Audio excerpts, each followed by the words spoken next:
Hey everybody, it's Deceleration and welcome back to more Let's Play Pikmin 2. In the last episode, I'm pretty sure we did the Bulblax Kingdom. It's hard to tell, it's been a while, don't judge me. But in this episode, we're gonna go back to the Perplexing Pool and open up a bunch of dungeons and go inside none of them. This is actually one of the very rare days that we will not be going in a dungeon, which is pretty funny. Because from now on, we're gonna be going like 3 dungeons a day. But anyway, right off the bat, you want to whip out 50 blues and 50 yellows. However, we don't have 50 blues, so it really doesn't matter. It's recommended that you take 50, but I find it that it doesn't really matter, because you can do what we need to do just as quickly. But the reason we want 50 yellows is because we have to divide them into 2 groups, and get a bunch of above ground treasures, because in addition to opening up a bunch of dungeons, we're also going to get a bunch of above ground treasures, so that's fun too.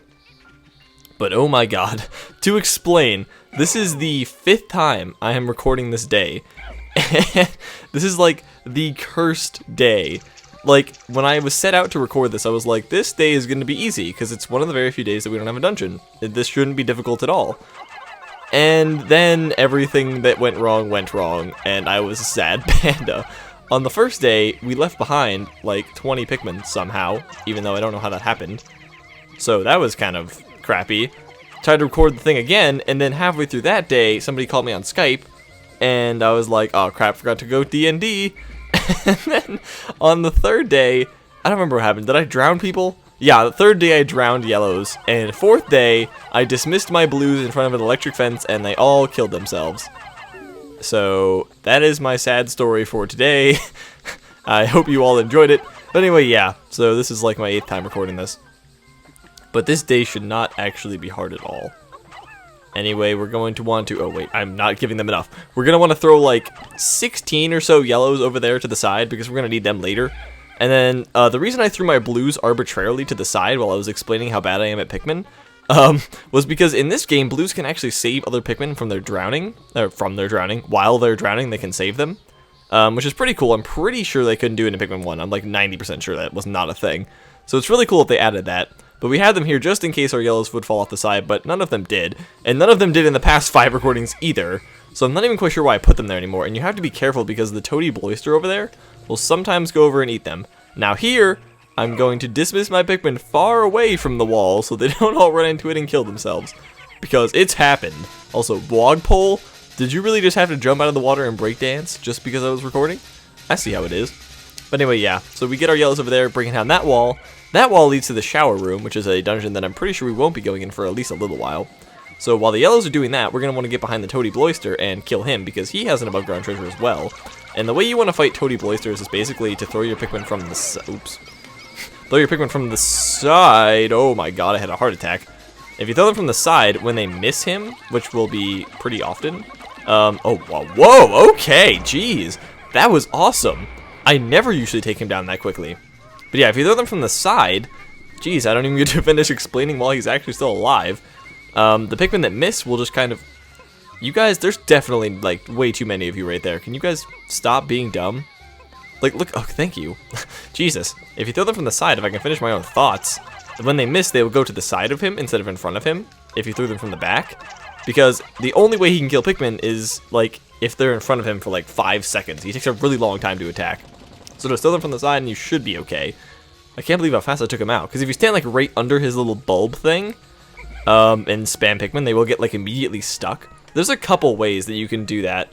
Because I'm pretty sure the way Pikmin throwing works is that there's a little bit of a delay and it won't throw the next Pikmin until the first Pikmin is like doing something or like hit something. So if you hit them immediately off the throw, you can throw Pikmin really fast. And also they'll immediately hit him and start doing damage. So it's like, it's really super fast. There's a couple enemies you can do that on in this game. But anyway, Jesus, I got like something in my throat. Had some peanut butter earlier or something, I don't know. But anyway, we get the aquatic mine from the Toady Bloister, which is cool. And what we're doing right now is getting another treasure up here. This is an exact copy of a treasure from Pikmin 1. For those of you who remember that game really well, you remember this treasure. It's like, because the Perplexing Pool is like, I don't know exactly how the canon works for this game, but certain areas are like shoutouts in the same areas to other areas from Pikmin 1 and Pikmin 2.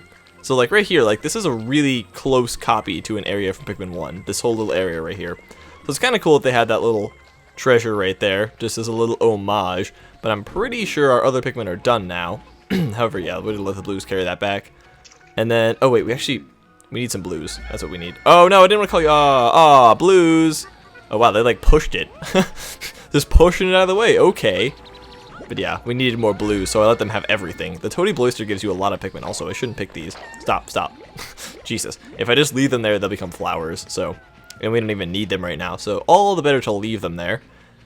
But anyway, we need to take our blues over here because we need to. Olimar's just chilling in the lake. We need to destroy the entrance to the shower room, which is like one of those rock blocking things. And in addition to it opening up the shower room, it will also open up to us another, not another dungeon, that's what it actually does. Besides opening the dungeon, it will also drain the entire lake area where the Toady Bloister was. And yes, I understand, it's a thing. Game, let me break it. Jesus. So yeah, that's going to drain the entire lake, and that's going to let us get another above ground treasure, so that's fun times. Olimar, where are you? Because you need to go get some white Pikmin, because the treasure that we're going for, that we just uncovered from draining the water, is a buried treasure. So we're going to need some whites. So we're going to have to put our yellows back. They carried back the pickle jar cap. I was just about to question myself whether or not they had brought that back, because I hadn't seen the cutscene, and they hadn't. Perfect timing. So yeah, it's actually really, I think I talked about it already, but it's really funny how they put all of their sponsorship things in this game. It's pretty cool. It was a cool way to advertise. But it was definitely like more appropriate at the time than it would be now. Because now it would be like, you found the iPhone 5 and laptop. It's pretty funny how that would be different. But I don't know if I talked about this in this recording yet. It's hard to tell now that I've done like 18 recordings of this day. But this is my first episode of this being recorded since Pikmin 3 came out. And oh my god, Pikmin 3 is so good. But that reminded me of it because like, if they had made Pikmin 2 recently, the treasures would be a lot different. But in Pikmin 3, you don't collect treasures. Spoiler alert. But yeah, I'm not going to like rave about Pikmin 3 right now because this isn't a Let's Play of Pikmin 3. But, oh my god, it's so good. And I've already talked about it a lot on live streams and other stuff, so. Everybody probably already knows how I feel about Pikmin 3. Jesus, it's so good. But also, we have to worry right now about a Wollywog that's over here. We're going to need to distract him from killing us all and not get wombo comboed by him. That would be not what we want to do. Because, yeah, that treasure over there that's... Oh, really, guys? You have to carry back your Wogpole bodies? At least you're, like, taunting the Wollywog with his dead children. Because I'm all in favor of... Oh, God. Oh, God, he's going for the reset. And he killed me. Don't you dare jump on them. Okay, thank God. It's way easier to distract Wollywogs in this game than just to fight them. So at any time you get a chance to not fight one, don't. Because it's not worth the time and effort and possible Pikmin loss. So yeah, I guess they're going to carry back a few of those guys with them.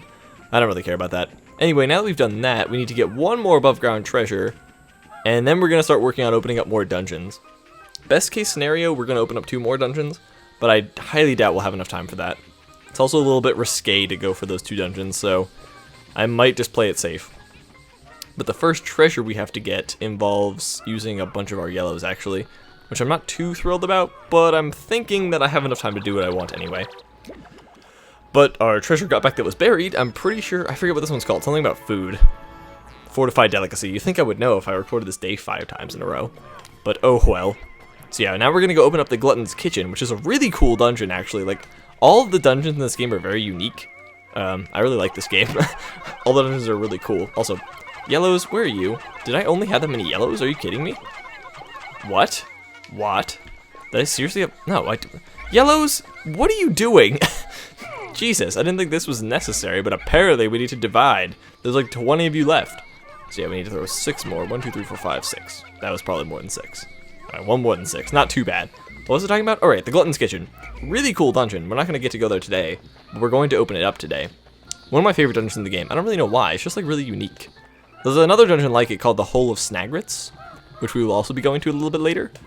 So yeah, those are both really cool. The atmosphere is interesting in them. But we're going to want to go over here. And we're going to be really careful because there's a Wollywog over there who can really screw you. So we're going to want to take our yellows and break down this wall. And the really bad part about that Wollywog is that if you like anger him with the blues while you're going for this other wall, he will come and attack the yellows on this wall, and it really sucks. So if we could just be really super stealthy and stay really close to the wall, that would be best. Okay, there we go. I think we didn't trigger him. Okay, we're good. We're good. So now we're going to leave Olimar here, And we're going to want to send Louis back, because this is exactly how my first recording of this day went. And like everything was perfect. We did everything in really good time, just like we did. But I somehow left like all of my Pikmin behind, including a lot of my whites. It was really weird. Also, now we have to make sure this Wollywog doesn't like attack everyone. Come over here and go for the reset, Wollywog. Yeah, if you haven't like been able to tell already, once Wollywogs get a certain point away from where they like spawned, they will like hop back like in short hops, and then they reset.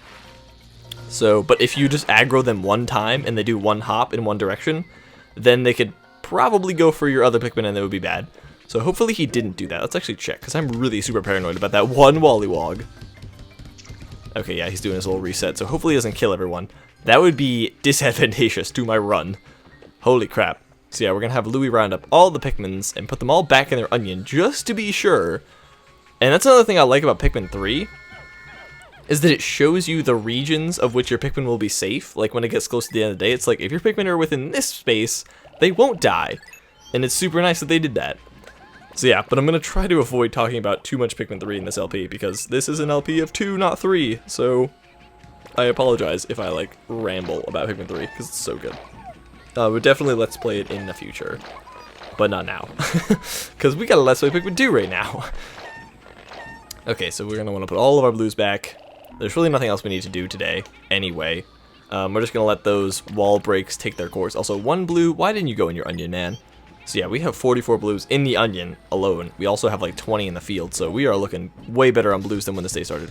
Why are you just coming back? That really concerns me. Where were you just now? Hopefully not killing everyone, even though you like weren't coming from that direction. That was weird though. I wonder what he was doing. That like is super duper sketchy. Okay, but whatever. Anyway, the wall we're breaking down right now with the blues goes to the submerged castle, which is probably the fan favorite dungeon of this game, because it hosts the fan favorite enemy of this game, which is the Water Wraith, and everybody loves that dungeon.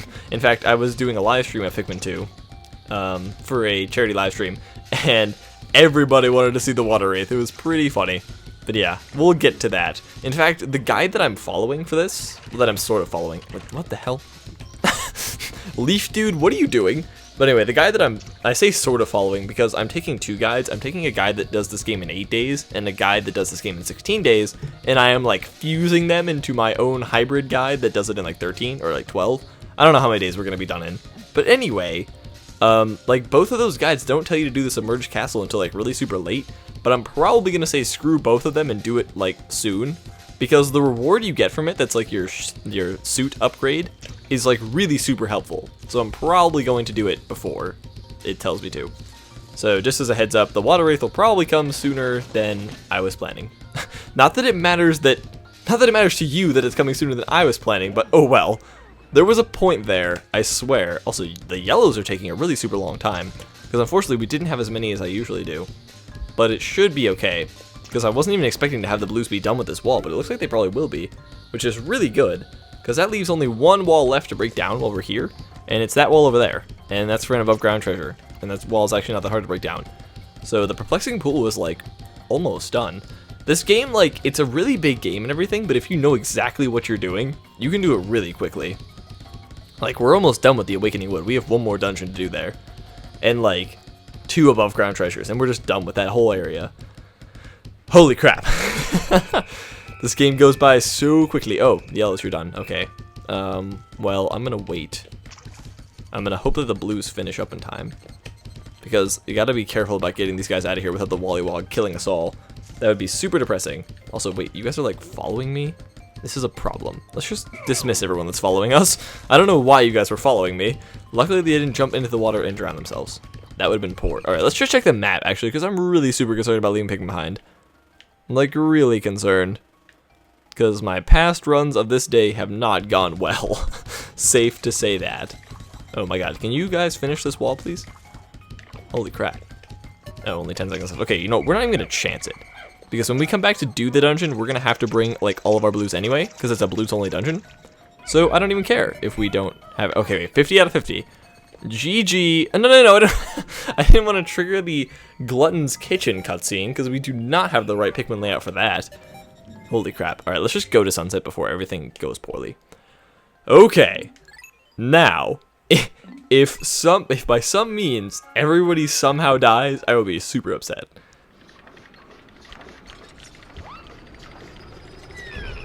Okay.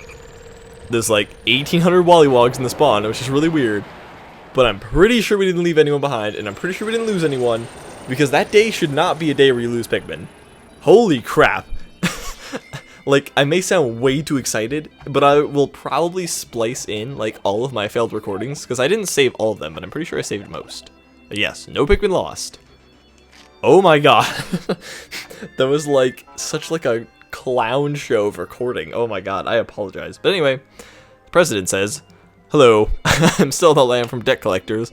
For the time being, I've decided to live under the bridge, but if they catch me, I don't know what they'll do to me." It's actually really funny what his story goes into. I don't know how much of it we're going to get to see, because we're going to finish this game, like, in less days than Nintendo anticipated, but his story gets really super funny. But anyway, I hope you all enjoyed this episode of Pikmin 2, and in the next episode, we're probably going to take on the Glutton's Kitchen and maybe the Submerged Castle? I don't know. We're going to be taking on some dungeons, definitely the Glutton's Kitchen. So I hope you all enjoyed this episode, and I will see you guys in the next one.